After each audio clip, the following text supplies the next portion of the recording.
স্বাগত খেলাযোগে আপনাদের সাথে আছি আমি ফাইম রহমান।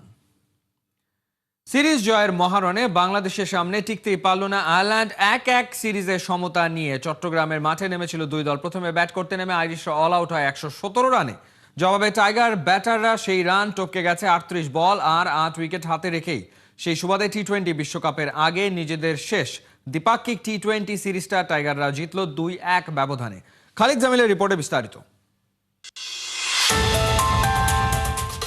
বাংলাদেশের ব্যাটিং অর্ডারের মাথায় চার জাত ওপেনার তানজিদ তামিমের সাথে সাইফ হাসান, এরপর একে একে পারভেজ ইমন আর ক্যাপ্টেন লিটন দাসও তো ওই একই ক্যাটাগরির ব্যাটার। দুই পেয়ার ওপেনারের মধ্যে অবশ্য ক্লিক করেছে দ্বিতীয়টাই বেশি। ইমন তামিম মিলেই সিরিজ জয় নিশ্চিত করেছেন বাংলাদেশের। তবে তার আগে টাইগারদের ক্যারিশমেটিক বোলিং পারফরমেন্সের কথা না বললে তো অন্যায় হবে। সিরিজের আগের দুই ম্যাচ সাক্ষী, এবার সাগরিকার উইকেট যেন পাটা তক্তা। লড়াইয়ে সমতা ছিল বলেই পল স্টার্লিংদের সামনে অপশন দুটি, মারো নয়তো মরো। সেটা ভালোই জানা ছিল আইরিশদের প্রথম থেকেই, তাই অ্যাটাকিং মুড অ্যাক্টিভেটেড আয়ারল্যান্ড শিবিরে। বরাবরের মতোই ওদের শুরুটাও হয়েছিল ভালোই। স্টার্লিং টিম ট্র্যাক্টরের ওপেনিং জোটে এলো ২৪ বলে ৩৮ রান। ৪ নম্বর ওভারে শেষ বলে টিম ট্র্যাক্টরের উইকেট তুলে নিলেন শরীফুল ইসলাম। ১০ বলে ১৭ রানের ছোটখাটো ঝড় তুলে ফিরে যান টিম। পাওয়ার প্লের শেষ ওভারে ফিরে গেছেন তার ভাই হ্যারি ট্র্যাক্টরও। ব্যক্তিগত ৫ রানে ওকে ফিরিয়েছেন মুস্তাফিজুর রহমান। অন্য পাশে ক্যাপ্টেন স্টার্লিং অবশ্য রানের গতি কমতে দেননি একদম। প্রথম ৬ ওভারে তাই আইরিশরা স্কোরবোর্ডে ২ উইকেটে তোলে ৫১ রান। সিরিজের শেষ ম্যাচটা হাই স্কোরিং হওয়ার আভাস। সার্কেলের বাইরে ফিল্ডার পাঠানোর পর শেখ মেহেদী এসে ফের আঘাত হানেন আইরিশ দুর্গে। এলবিডব্লিউর ফাঁদে পড়ে ১ রানে ফিরে যান লোরকান টাকার। ওপাশে ২৭ বলে ৩৮ রানের টর্নেডো ইনিংস খেলে এবার আউট হন স্টার্লিং। ৫ বাউন্ডারি আর একটা ওভার বাউন্ডারির মার তার ব্যাটে। মোস্তাফিজের বলে দুটি আর শরীফুলের বলে একবার। সব মিলিয়ে টানা ৩ ক্যাচ দারুণ দক্ষতায় ধরেন লং অনের ফিল্ডার তানজিদ তামিম। জর্জ ডকরেলের ২৩ বলে ১৯ রানের পর আর কেউ করতে পারেননি বলার মতো কিছু। টাইগারদের হয়ে দাফিজ আর রিশাদ শিকার করেছেন ৩টি করে উইকেট, শরীফুলের শিকার ২টি। তবে কাটার মাস্টারের জন্য দিনটা বিশেষ হয়ে গেছে, কারণ নিজের ১৫৮ নম্বর উইকেটটা নিয়ে টি-২০ ইন্টারন্যাশনালে তিনি উঠে এসেছেন ৩ নম্বর সর্বোচ্চ উইকেট শিকারীর তালিকায়। ওপরে আছেন কেবল রশিদ খান আর টিম সাউদি। ইনিংসের শেষ ওভারে অল আউট আয়ারল্যান্ড, ওদের সংগ্রহ দাঁড়ায় ১১৭। সহজ লক্ষ্য তাড়া করতে নেমে শুরুটা বেশ ছিল টাইগারদের। ১৪ বলে ১৯ রান করে ফেরেন সাইফ। তামিমের সাথে তার ২৪ বলে ৩৮ রানের ওপেনিং জোটের পথে হাঁকিয়েছেন জোড়া বাউন্ডারি আর একটা ওভার বাউন্ডারি। দিনের মোমেন্টামটা ব্যাট হাতে ক্যারি করতে পারেননি কেবল ক্যাপ্টেন লিটন। ব্যক্তিগত ৭ রানে ফিরেছেন ট্র্যাক্টরের বলে। বাকিটা পথ আয়ারল্যান্ডকে আর পাত্তাই দেয়নি বাংলাদেশ। তানজিদ তামিমের সাথে ইমনের ৫০ বলে ৭৩ রানের উইনিং পার্টনারশিপ, সেই সাথে তামিমের ১১ নম্বর টি-২০ 50। বাংলাদেশের জয় ৮ উইকেটে। পারভেজ হোসেন ইমন ৩ ছক্কা আর ১ চারে ২৬ বলে ৩৩ রান করে শেষ পর্যন্ত ছিলেন অপরাজিত। আর বাংলাদেশের হাতে শেষ পর্যন্ত ছিল ৩৮টা বল। এই জয়ের সুবাদে সিরিজটাও গেল ২-১ ব্যবধানে স্বাগতিকদের ঘরে। টি-২০ বিশ্বকাপের আগে শেষ বাইল্যাটারাল সিরিজটা ভালোই হলো টাইগারদের। খালিদ জামিল, একাত্তর। দেশে বিদেশে একের পর এক সিরিজ জেতা বাংলাদেশ কি বিশ্বকাপটাও রাঙাবে? আইরিশদের হারিয়ে কাপ্তান লিটন বলছেন আসন্ন বিশ্বকাপের স্বপ্ন সবারই বড়, দলের সবার কাছে সেরাটা চান লিটন। বিশেষ করে তামিম, রিশাদ আর ফিজকে নিয়ে তার অনেক প্রত্যাশা। ক্যাপ্টেন্সির নিজের ব্যাটিং সহ নানা বিষয় নিয়ে কথা বলেছেন লিটন। চট্টগ্রাম থেকে সাইফুল রূপকের পাঠানো রিপোর্ট। লিটন দাস বাংলার ক্যাপ্টেন, ফ্যান্টাস্টিক। তার অধীনে দুর্দান্তভাবে ছুটছে টি-২০ দলটা। Liton, all the best for upcoming world cup. টিমটা যথেষ্ট পরিমাণে এখন গোছানো, ready for the world cup. এখন একটা জিনিস যে সামনে বিপিএল, সব প্লেয়ারই যে যার ফ্র্যাঞ্চাইজিতে খেলবে। আই হোপ যে তারা সবাই পারফর্ম করবে এবং সুস্থ থাকে আবার ন্যাশনাল টিমে ব্যাক করবে। পুরো ক্যারিয়ারে 16টা 50, ক্যাপ্টেন্সি পাওয়ার পর 5টা 50, এবং যেই 5টা ম্যাচে 50 হাঁকিয়েছেন 5টা ম্যাচই বাংলাদেশ জিতেছে। অর্থাৎ লিটন মানে ম্যাচ জেতানো ইনিংস খেলে। অ্যাজ এ ব্যাটসম্যানের কাজই তো ম্যাচ জেতানো ইনিংস খেলা। আমি আসলে খুব একটা ফলো করি না রেকর্ডে, বাট হলে খারাপ হয় না, ভালো হবে। ইমপ্যাক্ট কতখানি হচ্ছে এটা দেখার বিষয়। আপনি যদি দেখেন তামিম খুব ভালো ক্রিকেট খেলতেছে, রিসেন্ট খুব একটা বেশি ম্যাচ খেলেনি, বাট ওরও কিন্তু 50 অনেক দূর আগে গেছে। তো আমি চাবো যে ও যেন আরও এই জিনিসটা ছাড়ায় যায় এবং অ্যাজ এ ওপেনার যখন ও কন্টিনিউ বেসিসে রান করবে অ্যাজ এ ক্যাপ্টেনের জন্য লাইফটা ইজি হয়ে যাবে। লিটন দাসকে ক্যাপ্টেন ফ্যান্টাস্টিক না বলে উপায় আছে? সাফল্য এনে দেয় মাশরাফি, সাকিব, রিয়াদ, শান্তরা পিছিয়ে ইতোমধ্যেই এলকেডির নেতৃত্বে 5টা টি-20 সিরিজ দখলে নিয়েছে বাংলাদেশ। আইরিশদের বিপক্ষে ট্রফি জিতে সেই কাপটা সবার আগে তরুণ অঙ্কনের হাতে দিয়ে অনেকে দিলও জিতে নিয়েছেন। বছর জুড়ে ক্যাপ্টেন্সি কতটা এনজয় করলেন? অঙ্কনই নতুন এসেছে, এর সাথে তো সব প্লেয়ারই অলমোস্ট খেলা, সো সে ডিজার্ভ করে এটা। জবে থেকে এই জিনিসটা হ্যান্ড ওভার করেছি অ্যাজ এ ক্যাপ্টেন হিসেবে, আমি সবাইকে যারা নতুন টিমে আসে তাদেরকে দেওয়ার চেষ্টা করেছি। এক বছরের সাম আপ করবো আমার মনে হয় ভালো। ওভারঅল সব প্লেয়ারই আমার আন্ডারে অনেক দিন ধরে খেলতেছে, একটা বছর ধরে এই ম্যাক্সিমাম প্লেয়ারই খেলতে, কিছু প্লেয়ার হয়তো বা বাইরে আছে। আমার মনে হয় ওভারঅল ভালো। 3 ফরম্যাটের মধ্যে 2025-এ ছোট ভার্সনের ক্রিকেটেই সবচেয়ে সফল বাংলাদেশ। ধারাবাহিকতা কি থাকবে নতুন বছরেও? বিপিএল এর পর বিশ্বকাপ, লিটন কি স্বপ্নবাজ? ওয়ার্ল্ড কাপের এক্সপেকটেশন তো সবারই হাই। অ্যাজ এ ক্যাপ্টেন হিসেবে চাবো যে সবাই পারফরমেন্স করুক, ইনফ্যাক্ট আমিও যেন পারফরমেন্স করতে পারি। বাট ওই টাইমটাতে কতখানি সবাই আমরা একত্রিত হয়ে খেলতে পারতেছি, সবার সময়টা ভালো যাচ্ছে কিনা এটার উপর অনেক কিছু ডিপেন্ড করবে, এবং সবাই জানে যে তাদের রোল কী। যেহেতু অনেক দিন ধরে এই ফর্মেটেই খেলতেছে এবং সামনে অলমোস্ট যারা ফাইনাল খেলবে তারা মানে 12টা ম্যাচের মতন খেলবে। সো আমি 12টা ম্যাচ বাদ দিলাম, 10টা করে তো সবাই ম্যাচ খেলবে। সো এনাফ টাইম আছে এখনও। ওয়ার্ল্ড কাপের আগে একটা বিশাল, আপনি যতই প্র্যাকটিস করেন ম্যাচ কিন্তু একটা ম্যাচের মতনই। সো আমার মনে হয় তারা ওই প্রসেসেই যাবে এবং ওখান থেকেই ভালো কিছু নিয়ে আবার আসতে পারবে। লিটন, কলকাতাতে 3 ম্যাচ, ডে গেম 3টাই, আপনার বোলিং অ্যাটাক অনেকটাই ব্যালেন্স এবং অভিজ্ঞ বলা যায়। সেই জায়গাটাতে মুস্তাফিজ অসাধারণ ফর্মে আছে, রেগুলার আইপিএল খেলে, কলকাতা বা ইন্ডিয়ান কন্ডিশন সম্পর্কে দুর্দান্ত ধারণা আছে। রিশাদ হোসেন তো মনে হচ্ছে যে দ্রুত 100 উইকেটও নিয়ে নেবেন, এইভাবেই ফর্মে আছে। দেখেন দুজনই ম্যাচ উইনার। মুস্তাফিজ আমরা দেখে আসতেছি অনেক বছর ধরে, ও আমাদের বাংলাদেশ টিমের জন্য ম্যাচ উইনিং পারফরমেন্স করে। ইনফ্যাক্ট কয়েকদিন ধরে রিশাদও সেম জিনিসটাই করতেছে।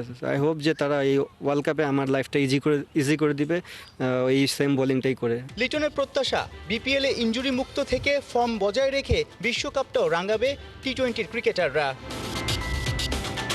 সাইফুল রূপক, 71, Chittagong.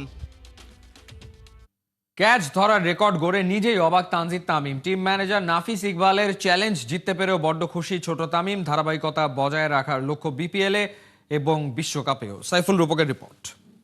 Tamim Iqbal is a legendary player. At the same time, Tanzid Tamim is on the process to be a legendary player. Idol তামিমের পথেই ছোট তামিম। 22 গজে বড় শট খেলায় ঝানু। 45 টি-20-তে 50 হাঁকিয়েছেন 11 বার। মঙ্গলবার বল তালুবন্দি করেও গড়লেন নয়া রেকর্ড। ব্যাটে কি ফিল্ডিংয়ে আইরিশদের বিপক্ষে শেষ ম্যাচে ছিলেন দুরন্ত দুর্বার। 50টা স্পেশাল না 5টা ক্যাচ ধরা স্পেশাল? আসলে প্রথমে বলবো যে 5টা ক্যাচ স্পেশাল, কারণ সবাই অনেক এনজয় করছে জিনিসটা। আমার কাছেও ইন্টারেস্টিং লাগছে যে 5টা ক্যাচ এক ম্যাচে আসলে অবিশ্বাসও লাগছে আমার কাছে। উপরে যখন ড্রেসিং রুমে আমরা গেলাম ফিল্ডিং শেষে, তখন আর কি সবাই এনজয় করছে জিনিসটা। তানজিদ তামিম অনেক ফ্ললেস ছক্কা হাঁকায়, মানে কিভাবে সম্ভব? মানে মনে হচ্ছে খুব ইজি ছক্কা মারা। আসলে আপনাদের কাছে ইজি মনে হইলে আমার কাছে একটু টাফ মনে হয় এরকম উইকেটে। তো চেষ্টা করি যে নিজের জোনের যেগুলো ওগুলা ওভার হিটিং করার। যখন সেলিব্রেশন করলেন, কিছু একটা বক্স আকারে দেখালেন ড্রেসিং রুমের দিকে 50 করার পরে, এটা আসলে আমাদের টিম ম্যানেজার নাফিস ভাইকে দেখাইছি, কারণ গতকাল তিনি আমাকে টিকিটের জন্য ফোন করছিলাম, আমার টিকিট লাগবে কিনা। তো আমি বলছিলাম ভাই এটা আপনাকে গিফট করলাম টিকিটটা এই ম্যাচে। তো তারপরে নাফিস ভাই আমাকে বলছো ঠিক আছে কালকে একটা 50 মিনিটে আমাকে তুমি রেডিকেট করো। আমি এই জন্য আর কি নাফিস ভাইকে রেডিকেট করছি। চ্যালেঞ্জগুলো নিশ্চয়ই মধুর লাগে যখন আপনি চ্যালেঞ্জটা অ্যাকসেপ্ট করে পারফর্ম করতে পারেন। আসলে যখন আর কি দিন শেষে সেটা সাকসেস হয় তখন আর কি ভালো লাগে। আমরা তো আপনার রোল সম্পর্কে মোটামুটি জানি, তারপরও এই যে ভেতরের গল্পগুলো জানা যায় ক্রিকেটারদের কাছ থেকে, আপনি একটা চ্যালেঞ্জ দেন, সেই চ্যালেঞ্জ অ্যাকসেপ্ট করে ক্রিকেটাররাও এই সেলিব্রেশন করে, এগুলো কতটুকু আনন্দ দেয় আসলে? না, এটা অনেক আনন্দ দেয়। আনফর্চুনেটলি প্রথম দিনও এই জায়গায় বসে তহিদ হৃদয়কে বলেছিলাম যে আজকে প্রেস কনফারেন্সে তোর যেতে হবে, উইচ মিনস সে যদি স্টার পারফর্মার হয় তো সে যাবে। সে গিয়েছে, বাট আনফর্চুনেট ম্যাচটা জিততে পারেনি। তো কালকেও তামিমের সাথে একটা ছোটোখাটো আলাপ হচ্ছিল রিগার্ডিং টিকিট। তো তখন ওকে আমি বলেছিলাম যে যদি কালকে তুই 50 মারিস এই টিকিটটা শো করবে। সো এরকম জিনিসগুলো চলতে থাকে। একটা team is like a family, এবং ফ্যামিলির মধ্যে এরকম জোকস, এরকম আলোচনা চলতে থাকে, যেটা আমরা ওভার ইয়ার্স চেষ্টা করেছি টিমের একটা ভালো কালচার তৈরি করতে। তো ওইটারই একটা পার্ট এটা। পুরো বছর তো টি-20-তে বাংলাদেশের খারাপ সময় যায়নি, ভালো কয়েকটা সিরিজ হোম অ্যান্ড অ্যাওয়েতে এশিয়া কাপ অল্পের জন্য ফাইনাল খেলা যায়নি। আফগানিস্তানকে আমরা শারজাতে হোয়াইট ওয়াশ করেছি। বিপিএলের পরেই বিশ্বকাপের আগে আমাদের ন্যাশনাল টিমের কালারে সব খেলা শেষ। বাংলাদেশ দল নিয়ে কতটুকু আশা দেখা যায় বা কতটুকু তৈরি তারা? না আলহামদুলিল্লাহ পজিটিভ অনেক কিছু আছে। পজিটিভের ভিতরে অনেক কিছু আমাদের ইমপ্রুভমেন্টের জায়গা আছে। তো এখন যেহেতু সামনে বিপিএল, তারপর ওয়ার্ল্ড কাপে একটা প্রিপারেশন ক্যাম্প হবে, তো সবার চেষ্টা থাকবে যার যে ল্যাকিং সেটা কীভাবে আরও ভালোভাবে ইমপ্রুভমেন্ট করতে পারি আমরা এখানে। যেহেতু পজিটিভভাবে একটা সিরিজ শেষ করতে পারছি, বছরটা শেষ, নেক্সট ইয়ার যাতে ওয়ার্ল্ড কাপে আমরা সেম এই পজিটিভ জিনিস নিয়ে যেতে পারি। ওয়ার্ল্ড কাপে কিংবা আইসিসি ইভেন্টে যেভাবে আমরা ফেল করছি, তো চেষ্টা থাকবে যেভাবে আমি কনসিস্টেন্ট পারফর্ম করতে চাচ্ছি কিংবা চেষ্টা করছি, তো আশা থাকবে যে সেম ট্রাই যাতে আমি ওই ওয়ার্ল্ড কাপে করতে পারি। সাইফুল রূপক, একাত্তর, চট্টগ্রাম। সব ধরনের লিগ বর্জন ইস্যুতে আগের অবস্থানই আছে 45 ক্লাব। সংগঠকরা জানান বোর্ড চাইলেই খেলা হবে না, ক্লাবগুলো চাইলেই খেলা বা লিগ মাঠে গড়াবে। বাংলাদেশের ক্রিকেটে বর্তমান ক্রিকেট বোর্ডের অব্যবস্থাপনা নিয়ে ক্লাব সংগঠকরা সোচ্চার। প্রতিবাদ জানান নারী ক্রিকেটার হয়রানির বিচারে অবহেলা আর বিপিএল ঘিরে নানা অনিয়ম নিয়ে। নাইয়ান মিন জসিমের রিপোর্ট। ও অনেক রকমের আসলে বিভিন্নভাবে আসলে একটু ডিমোরালাইজ হচ্ছে। আমাদের কাজ তার পাশে থাকা। 45 ক্লাবের সব ধরনের লিগ বর্জন, বাংলাদেশের ক্রিকেট বর্তমান প্রেক্ষাপট আর বিসিবির অব্যবস্থাপনা নিয়ে ক্লাব সংগঠকদের প্রতিবাদ আর সংবাদ সম্মেলন। কিন্তু সবার একটাই প্রশ্ন, যাদের পাশে সাম্প্রতিক সময়ে তামিম ইকবালকে দেখা গেছে, বিসিবি নির্বাচনেও সবাই ছিলেন এক কাতারে। কিন্তু এবার লিগ বর্জনের ইস্যুতে সেই তামিম ইকবালকেই কেন দেখা যাচ্ছে না ক্লাব সংগঠকদের সঙ্গে?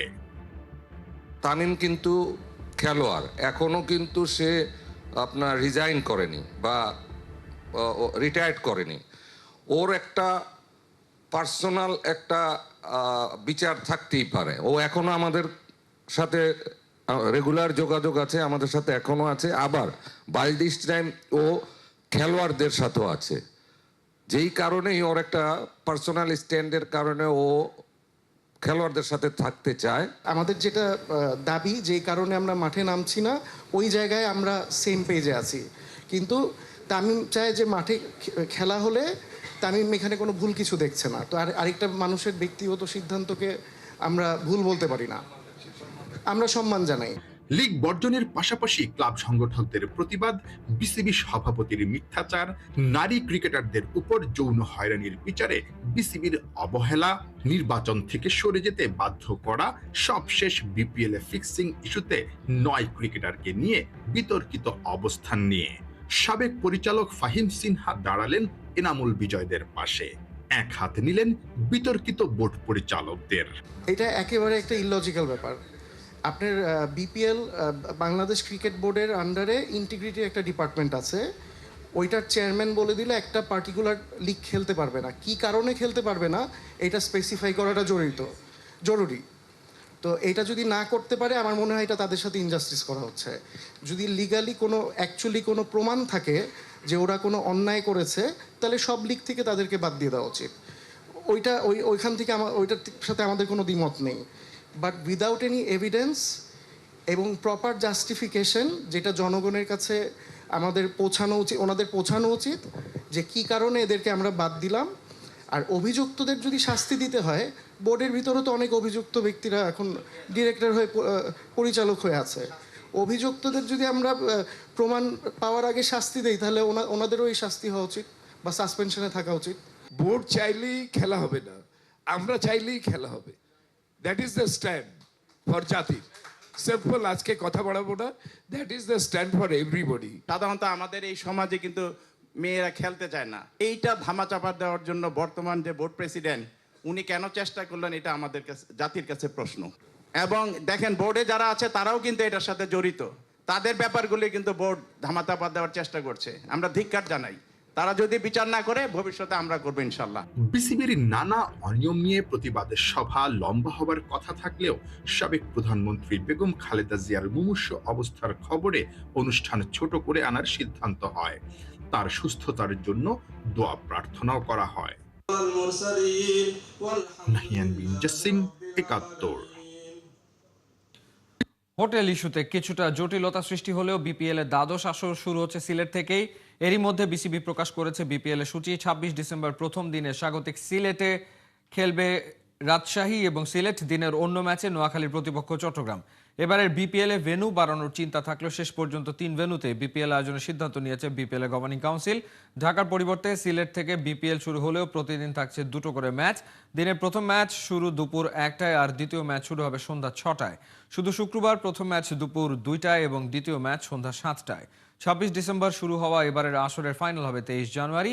এবারের বিপিএল এ এলিমিনেটর, কোয়ালিফায়ার এবং ফাইনাল সব ম্যাচেই থাকছে রিজার্ভ ডে।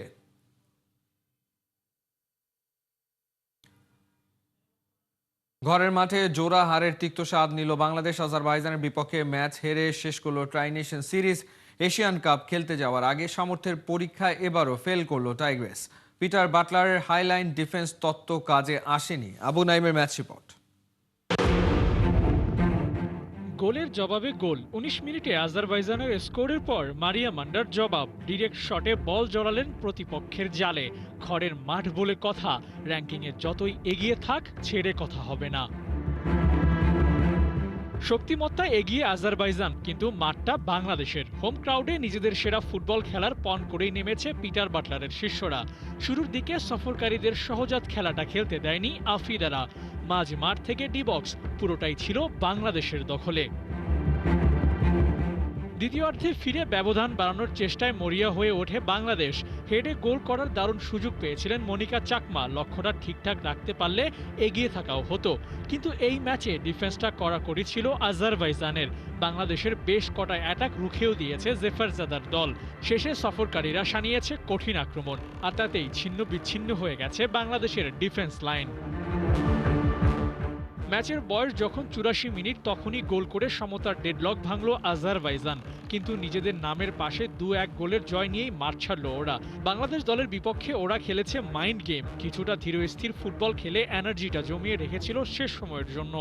বাংলাদেশ দল যখন খানিকটা ঝিমিয়ে পড়েছিল, তখনই স্পটলাইটে মানিয়া ইশরাত জয়সূচক গোল করে স্বস্তি ফেরান ডাগ আউটে। প্রথম গোলের জবাবটা দ্রুত দিতে পারলেও দ্বিতীয় গোলের জবাবটা এদিন দিতে পারেনি ঋতুপর্ণা চাকমারা। প্রতিপক্ষের কাছে শেষ সময়ে গোলে হারল ম্যাচটা। মালয়েশিয়ার বিপক্ষে হারের পর ঘুরে দাঁড়াতে পারেনি বাংলাদেশ দল। অ্যাটাকিংয়ে এদিন দুর্বলতাও ছিল স্পষ্ট। পিটারের হাইল্যান্ড ডিফেন্সটাও কাঠগড়ায় দাঁড় করানো যেতে পারে। পরপর 2 ম্যাচে একই স্ট্র্যাটেজিতে খেলে ব্যর্থ তার দল। ট্রাই নেশন সিরিজটা বাংলাদেশের জন্য ছিল এশিয়ান কাপের প্রস্তুতির জন্য দারুণ এক সুযোগ।